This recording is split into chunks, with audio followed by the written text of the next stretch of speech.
Amy Thurman back again with day 73 of 100 Days, 100 Emotions. Today we're talking about gratitude. Oh my goodness, this is one of my favorite things to talk about, and this is going to be a good one. I'm so excited to share with you today. Remember, if you're interested in seeing the others in this series, go to hashtag 100 Days, 100 Emotions. That's the numerical number 100, streaming live on Facebook, LinkedIn, and YouTube, and you can see the whole series there. If you would like to be a special guest, I would love to get you plugged in. I will find an emotion that works for you, so we can get you plugged in here. I have something exciting in store for my special guest that I haven't announced yet, but it's something that you'll want to be a part of. So let me know, send me a message or comment, and I would love to get you plugged in. A reminder that one of the purposes of this series is to help us learn that emotions are normal, that it's part of being human. We have them because it's part of being human, and that they're there to teach us something. So that's one of the things that I love to highlight in this series is that not only that we have them, what they feel like, but that they're there to teach us something as well. So let's get into this today and talk about gratitude. Let me introduce you to my new friend, Andrew Cook. Andrew, thank you so much for being here. Thank you, Amy. Thank you for having me on.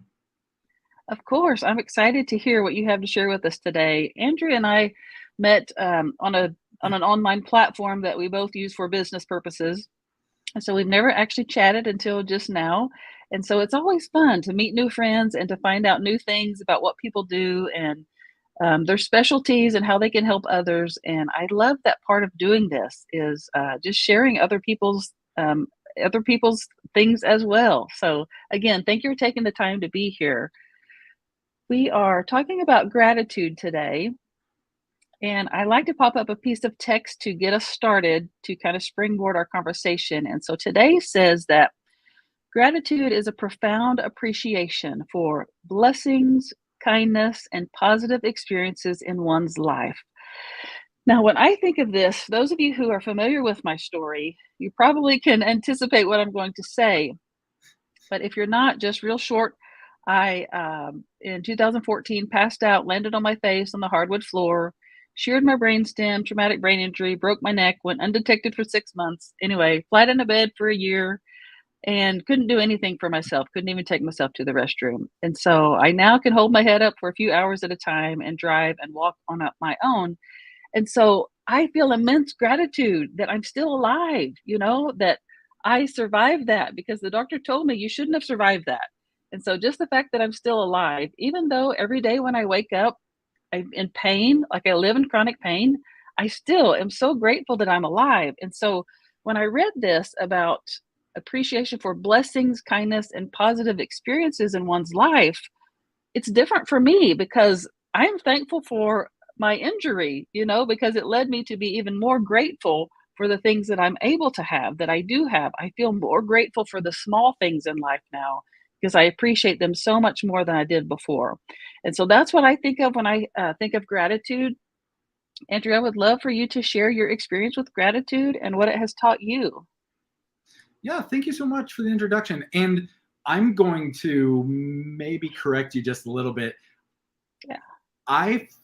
So we did meet on a platform, but my first interaction with you was reading your story. And I remember thinking, oh my gosh, I need to find out how this happens to somebody. And so the first thing I asked you was, well, what caused this? Like what caused this to happen to you? Was this something you had before? And I remember feeling a little trepidation about asking the question because I try and be sensitive to people's stories and not asking them to overshare.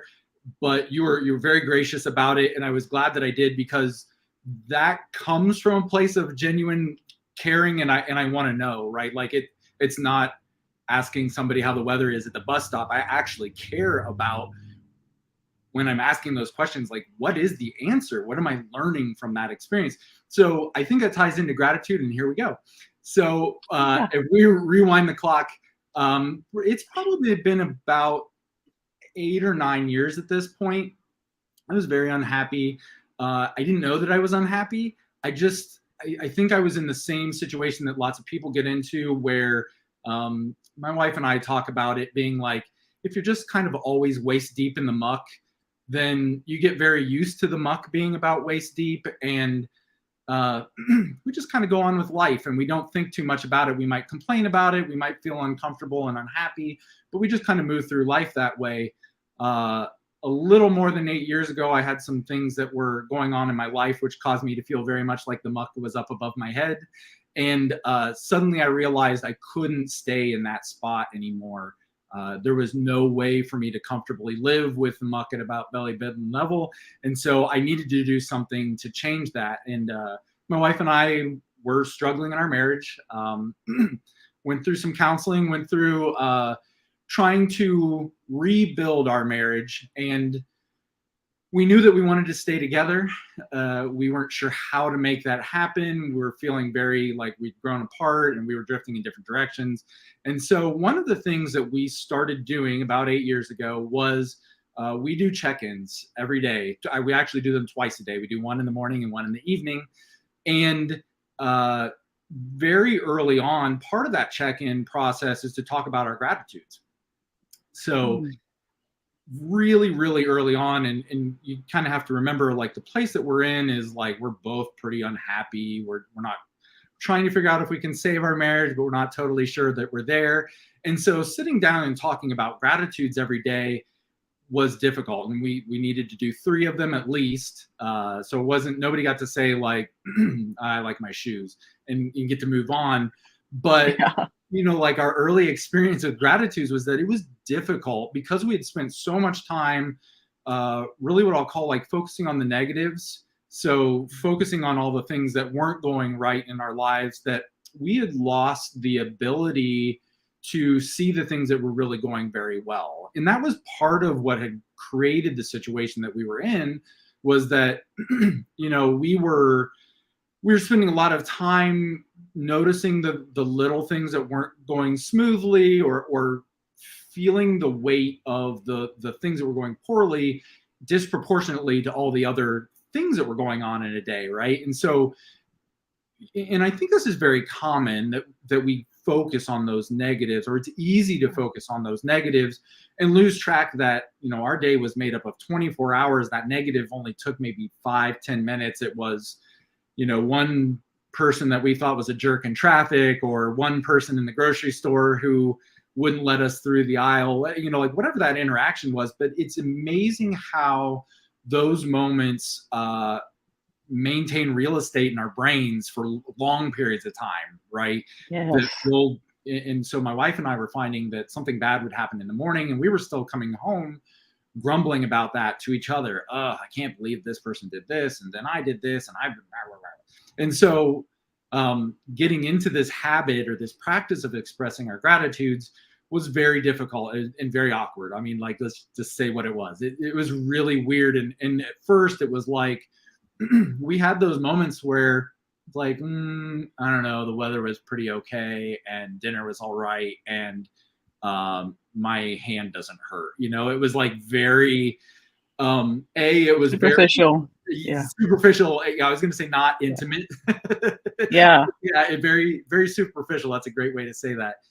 As time progressed, what we really found was that because we had committed to this practice, that those very superficial things didn't work anymore, right? So it was almost as if we were sort of holding each other accountable to, like, well, you know, are you really grateful that dinner was okay? Or was that just something that you're, you know, like, it wasn't a bad thing in your day, right? And so we started to uncover all those moments of gratitude in our day and think more and more about what were we grateful for during our day.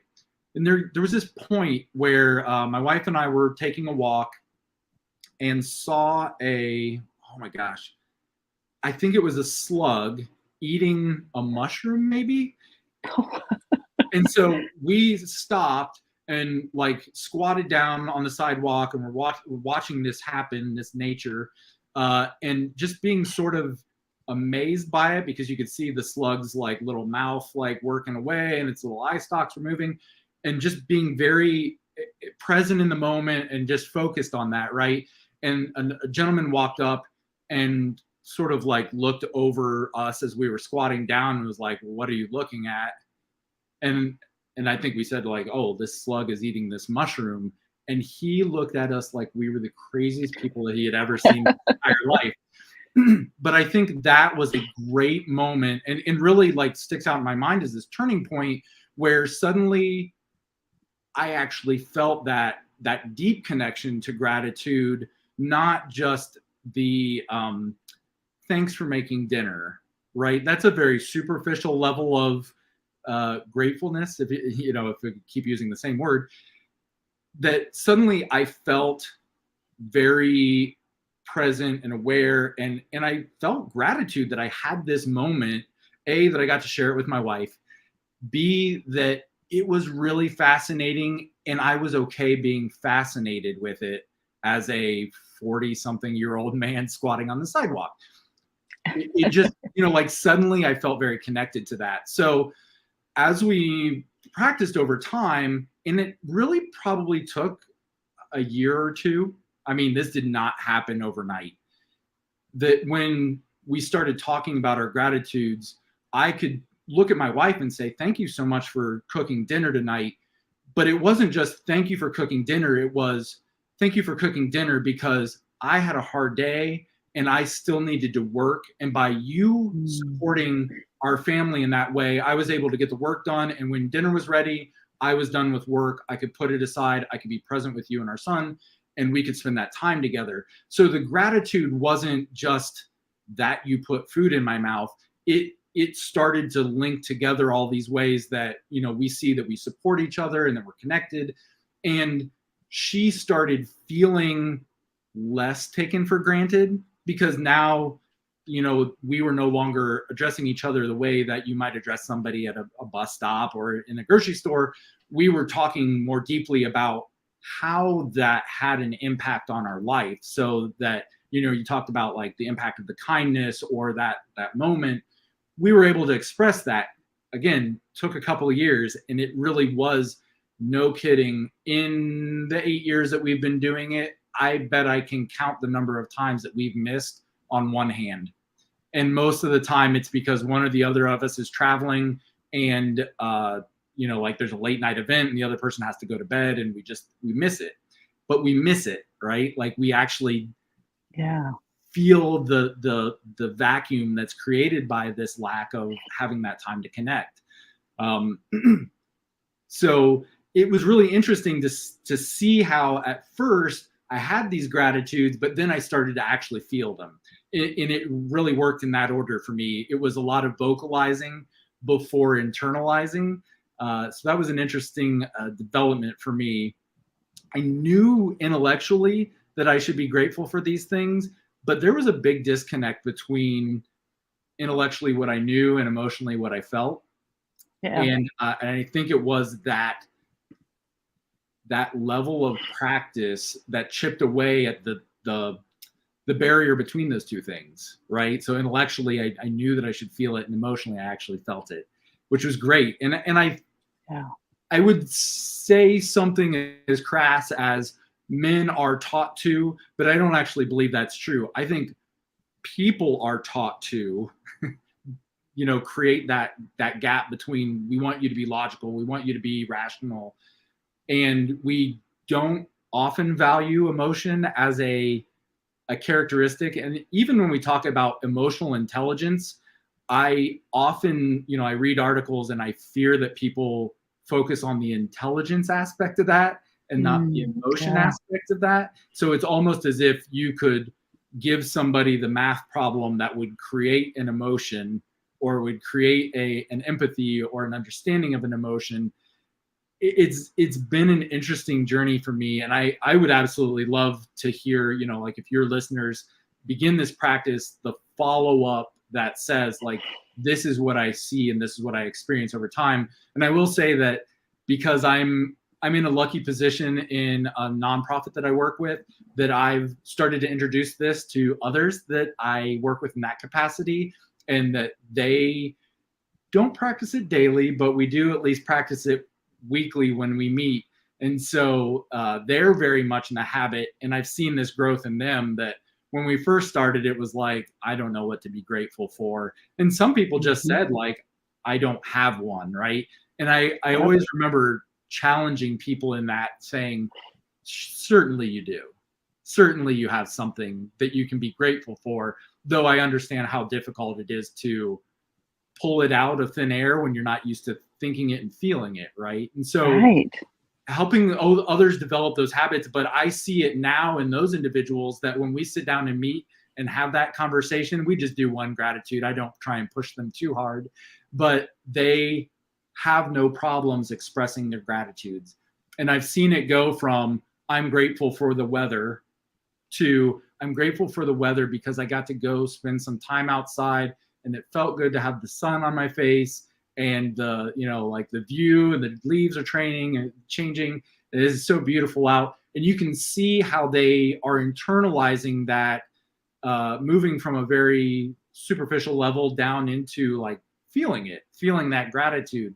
So I've got some anecdotal experience that says that it works over time, and I've seen it, but I would love to hear from your audience, if they practice this, how quickly they see it or feel it. And I think it's really important to share it with somebody else. I was talking with my wife about this subject and telling her I was going to come on and talk about this. And she said that one of the things that she really felt was important was that we shared it together. And that she felt that prior to doing that, she had kept a journal for a while and had written down some gratitudes, but felt that something changed. And she thought that was really an accountability to go deeper than the superficial level, because she could almost trick herself into just saying I'm grateful that we had dinner, and I'm grateful that my car started, and I'm grateful checking off the box. Yeah. So being able to almost have that conversation was meaningful. So I would say also, if somebody tries to practice this, that doing it with somebody else, and it's always a weird start. It was a weird start when somebody told us that we should do it. It was a weird start when I suggested it for the nonprofit individuals that I work with. It's uncomfortable. It's a strange thing, especially if we come from a place where we aren't used to feeling it and experiencing it on a regular basis. Absolutely. So, using those gratitudes as a way to connect and share and build intimacy has been wonderful for me. That's so beautiful. Oh my goodness. All this resonates with me so deeply. I'm sitting here thinking, okay, which part do I want to go down? Which path do I want to take here? Because there's so much. It's so beautiful, because gratitude is literally life-changing. Like, you just expressed that. You just proved that. It's literally life-changing, but it's not an easy thing. It's a simple thing, but it doesn't mean it's easy. Like, people ask me all the time, because I live with chronic pain. Like, my neck is literally broken. I live with the broken neck, and so I'm always in pain. And they ask me, like, how do you manage that? How do you keep functioning the way you do? And it's literally because I say I don't give it the attention. I don't give the pain the attention in my life. I give attention to things that I'm grateful for. I choose to use my attention on things that I'm grateful for instead of things that I don't want to acknowledge. They're there, yes, but I feel like what we focus on grows. And so if we focus on the things we're grateful for, that's what begins to grow in our lives. And it is so hard to take it from that superficial level down to the deeper level. But it's exactly what you said. You just have to keep doing it until you get to that point where it's like you'd have this breakthrough of, oh my word, what is happening? And literally life can change so drastically. It's such a beautiful thing. I see a book here, Andrew. Have you thought about writing a book about this? I have not. I have thought about writing books. This has not been the subject of my ruminations, but I can see it. I mean, I think there's a lot of value there. I think that this idea of sharing our gratitudes about our life really serves as a reminder to the people that we're sharing with, that we're here, that we're invested in this coexistence with them around us, that we're so appreciative of all the positive consequences of our relationships with them, that we're just grateful for their help, their support, that time spent together. And like you were saying, there's a handful of sayings that I love. One is that the grass is always greenest where we water it. And I find that to be so true. When I work with the nonprofit, we often talk about our work in terms of weeding a garden. We can do that work of weeding, but at some level, we also have to let time work its magic. The rain, the sun, all the other things that are required for gardens to bloom, they have to happen, and we don't control the timeline on that. So as you know, like as we talk about, hey, this could take some time, it isn't, and I really a long time ago, I would have said, this isn't working. This isn't working for me. This isn't going to work for me. And it's that negative mindset, instead of watering the grass, weeding the garden, and accepting that, like as I put the time and energy in, this will bear fruit down the line. It just does. It takes time to pan out, and it takes time to change those mindsets. Absolutely. Yes, so good. Oh, so good. I definitely think this could be a book. Like, I'm sitting here the whole time you were thinking, I was like, "Oh, that would be good. That would be good. That would be good for a book," Like your experience and what you've been through and how you've worked through it and pushed through it and what you have discovered on the other side. Oh my gosh, that's very powerful. I don't know that you know how powerful this is, Andrew, but I really feel like it's a powerful thing. I don't, and I Yeah. I appreciate your encouragement and your recognition. Absolutely. Yeah, yeah, absolutely. If for those of you watching, I would love for you to join our conversation and share with us what gratitude has taught you, because there's so much there that gratitude can teach us if we will just take the time to practice it, to get it started, to practice it. And like Andrew said, find someone to share it with. Writing in a journal is different than sharing it, speaking it out loud. There's something about when we say things out loud that our body just takes to it, it just takes to it better. And so speaking it out loud is very, very powerful. Our words have lots of power, more power than we want sometimes, but they really do. So let me know in the comments what gratitude has taught you. And then if you have seen these before, you know that I use an AI image generator to create an image that represents the emotion of the day. And so I ask it to create an image that represents gratitude. And I love doing these because it's like art therapy. Like you can look at it and draw something out that you didn't know was there before. And there's no right or wrong answer. Everybody sees something different. And so I'm going to pop this up and then full screen it. And we can talk about it for just a second. As far as gratitude, I mean, look at this image. It's gorgeous. Oh, when I saw Wow. it, I was just obviously the sun in the middle is the focal point, just shining brightly, providing everything that the environment around it needs. And the environment it's growing, it's thriving. It's such a beautiful image to me. Is there anything that jumps out at you? Yeah, I think that, so it's really interesting to me that we talked about gratitude in terms of, like what we water grows. And there's this wonderful scene with water and plants growing. And I think this also gives a great reminder that, so if you imagine you turn around and you look in the other direction of this picture, and if the sun is this direction, the other direction would be dark. Maybe the trees or the valleys wouldn't be highlighted in color. And so I think this also speaks to me in terms of where we point our attention matters, right? And so if this is gratitude, we can think of the other direction as being sort of not gratitude, and how different those look just from that perspective alone. Oh, that's so good. And it makes me think, applying it to life, that the life we want to live is there. It may not be what we're living now, but it may be because we're not practicing gratitude. That literally on the other side of gratitude, this is what I found in my life. On the other side of gratitude is a life I have always wanted. Hmm. And people, it's a convoluted kind of thing, but the accident and everything I have experienced, all the trauma and pain that I have experienced from then on, has been such a blessing to me and given me so much more than I ever thought I could have before. And it's a lot of it has to do with gratitude, because I've chosen to use gratitude as a lifeline.